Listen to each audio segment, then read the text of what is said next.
Hi, NCRT Grade 11, Chapter 3, Periodic Classification of Elements, book back question பார்த்துட்டு இருக்கோம்.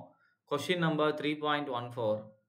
What is significance of the term isolated gaseous atom and ground state while defining the ionization enthalpy and electron gain enthalpy? ரெண்டையும் நம்ம define பண்ணும்போது என்ன பண்ணுவோம்னா இந்த ரெண்டு வார்த்தை யூஸ் பண்ணுவோம். என்னது ஐசோலேட்டட் ஆட்டம் அப்படின்ற வார்த்தையும் கேசியஸ் ஆட்டம் அப்படின்ற வார்த்தையும் கிரவுண்ட் ஸ்டேட் அப்படின்ற வார்த்தையும் யூஸ் பண்ணுவோம். ஸோ இந்த வேர்டுக்கான மீனிங் என்ன அப்படின்னு கேட்டிருக்காங்க.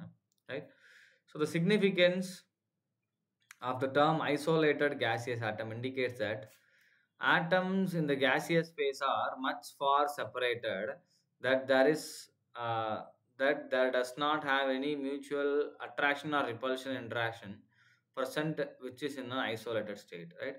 Isolated state அப்படின்னா இப்போ பார்த்தீங்கன்னா gaseous atom சொல்லியாச்சு. ஸோ இப்போ gaseous atom ரைட் இன்னும் ஐசோலேட்டட் ஸ்டேட். ஐசோலேட்டட்னா அது கேசியஸ் ஆட்டம்னா நம்ம ஸ்ப்ளிட் பண்ணி எடுத்துடணும். அப்போ என்ன ஆகும், நமக்கு எந்த ஒரு இன்ட்ராக்ஷன்ஸும் இருக்காது.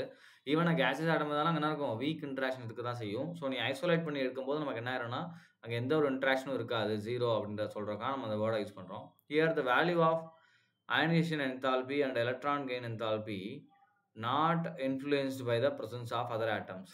ஸோ அப்போ ஐசோலேட்டாக எடுக்கும்போது அந்த ஒரு ஆட்டம் மட்டும் தான் இருக்கும். ரைட். அப்போ இங்கே இருக்கக்கூடிய அந்த அயனைசேஷன் என்தால்பி எலக்ட்ரான் என்தால்பி வந்து பக்கத்தில் இருக்க ஆட்டமை பொறுத்து மாறாது, இன்ஃப்ளூயன்ஸ் ஆகாது. ரைட்.